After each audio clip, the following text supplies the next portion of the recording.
eu vou mostrar algumas características de um relacionamento doentio. Pega aí um lápis e um papel e vai marcando um X nos pontos em que você acha que a sua relação se encaixa. O primeiro ponto é: a pessoa com a qual você vive não te faz mais feliz, te oprime, machuca e acaba com a tua autoestima. E nesse ponto, observe que o machucar não precisa necessariamente ser fisicamente. Aliás, as pessoas acham que quando uma pessoa bate em outra, a coisa já começou assim, mas isso não é bem verdade não. A violência física começa com um tom de voz mais elevado, depois de um tempo surgem as palavras ríspidas, depois os palavrões e desrespeitos, depois um inocente empurrão entre aspas, até que você está apanhando pra valer e não sabe como é que as coisas chegaram nesse ponto. O segundo ponto de uma relação doentia é: o outro sempre desconfia de você. Não importa o que você faça, não importa como você se comporte, não importa que seu comportamento seja de casa para o trabalho, do trabalho para casa, nada disso fará diferença. A pessoa sempre vai demonstrar um ciúme excessivo, não confia em você e vive vigiando suas redes sociais e celular.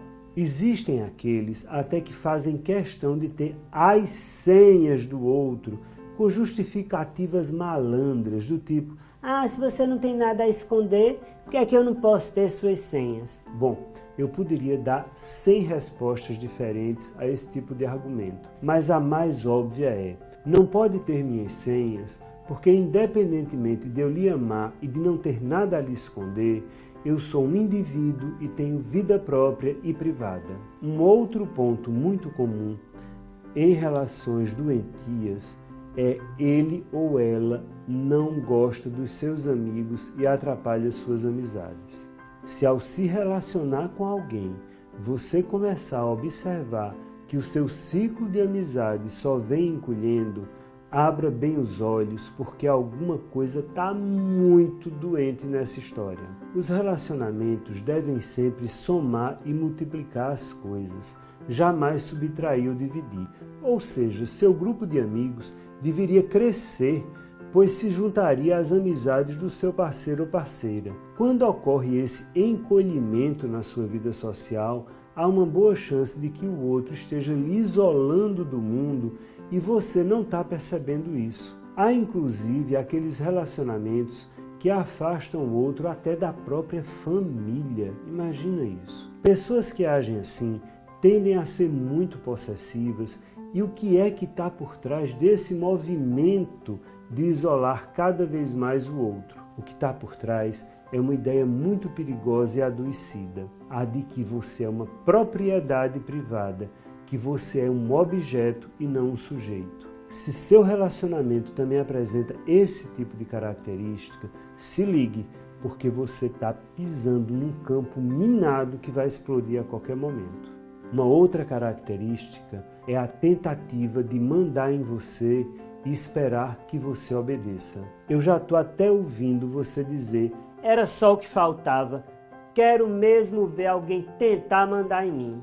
Escute, saia um pouco do campo da ingenuidade e perceba que existem 1000 maneiras de se mandar e esperar a obediência de alguém.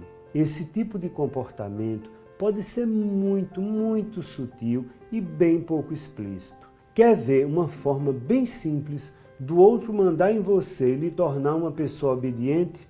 E fazendo sentir culpa. Criar no outro o sentimento de culpa é mais poderoso e eficiente em termos de lhe controlar do que colocar um revólver na sua cabeça. Porque com um revólver na cabeça, dependendo do tamanho da sua raiva, você ainda é capaz de se rebelar e dizer: pois bem, puxe logo esse gatilho, me mate, mas eu não vou fazer o que é que você quer e acabou, não faço. Já se você estiver se sentindo culpado ou culpada, você vai implorar o outro para ele ou ela deixar você cumprir o que lhe for determinado.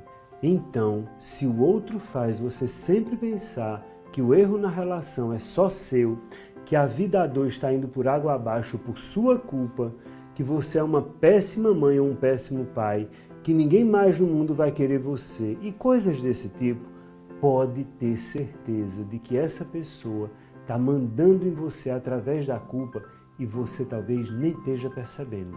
Então, convenceu-se de que está mesmo vivendo uma relação doentia? Se convenceu, agora vamos voltar ao tema desse vídeo e vamos descobrir como sair dessa relação.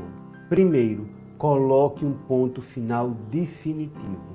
Parece redundante dizer ponto final definitivo, mas eu quis mesmo dar essa ênfase ao ponto final. Porque o caso é que algumas pessoas, às vezes, ao saírem de uma relação doentia, deixam alguma margem para que o outro acredite que se eles insistirem muito, ou então se prometerem mundos e fundos, fará você voltar atrás. E às vezes, o pior é que faz mesmo.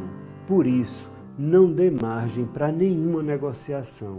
Lembre-se de que a relação é doente e que você também está adoecida ou adoecido. E por isso ainda pode cair facilmente na tentação de retomar o jogo sadomasoquista no qual você vivia preso. Olha, a coisa funciona assim. Se alguém for um dia beber água numa fonte e ela estiver seca, a pessoa vai uma segunda vez, uma terceira vez, mas na quarta vez ela vai parar no meio do caminho e pensar: não adianta eu ir lá, a fonte não tem água. Entretanto, se ela for um dia, 2, 3 e no quarto sair 1, 2 gotinhas de água, essa pessoa vai se encher de esperança e não vai parar nunca de voltar à fonte. Por isso, na hora que você puser um ponto final, seque a fonte de vez e ainda jogue uma pá de terra em cima. Isso para não deixar dúvidas de que não há mais nem fonte para se ir atrás. 2. Mantenha a distância. Para sair de uma relação doentia, você não vai ter como manter proximidade. Então, sem essa de, mas a gente vai ser só bons amigos. Não mesmo. Vocês até podem ser bons amigos, mas só quando você já estiver vivendo de boas com outra pessoa. E sem esse papo de ficar com pena da dor do outro. Lembre-se sempre do quanto essa relação lhe fez sofrer e de como o outro, em nenhum momento ou em muito poucos momentos, teve pena das suas dores. 3. Peça ajuda aos amigos e à sua família. Entenda que por mais que uma parte sua queira sair da relação doentia, uma outra parte não vai querer, porque existem muitas coisas em jogo. Por exemplo, quando a gente vai viver com alguém, a gente acredita normalmente que será para sempre. A gente cria sonhos juntos, faz projetos, enfim. Abandonar tudo isso, mesmo sabendo que não vai mais dar certo, não é uma tarefa fácil. Então, não passe por isso sem contar com as pessoas que realmente gostam de você. Então, se você tiver bons amigos, vá atrás deles. Se você tiver uma família legal, inclua ela nesse processo. Vale a pena. 4. Se achar que não está dando conta, procure ajuda profissional. A ajuda de um profissional nessas horas pode ser algo muito interessante. Quer seja um psicólogo, um psiquiatra, não importa. Porque além de permitir que você reorganize os seus afetos e veja com mais clareza os jogos mentais que você ficou aprisionado ou aprisionada, também pode lhe ajudar a curar um vício muito comum que acontece geralmente com pessoas que passaram muito tempo vivendo uma relação doentia, o vício na tristeza. Parece estranho, né? Mas isso existe e eu não estou falando de depressão, não.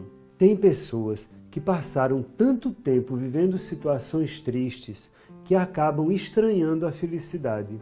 Ou, dizendo de outra forma, desaprendem como é viver sendo feliz. E vamos combinar, ninguém merece desaprender a ser feliz. Escute, quando a gente entra em um relacionamento, a gente está procurando felicidade e amor. Abrir mão do que lhe faz mal é uma atitude necessária para criar oportunidades para que novas coisas que te fazem bem cheguem até você. Por isso, pare de ter medo de pular o abismo e ser feliz, porque você não nasceu para receber migalhas. Você é muito maior do que isso. Pense nisso.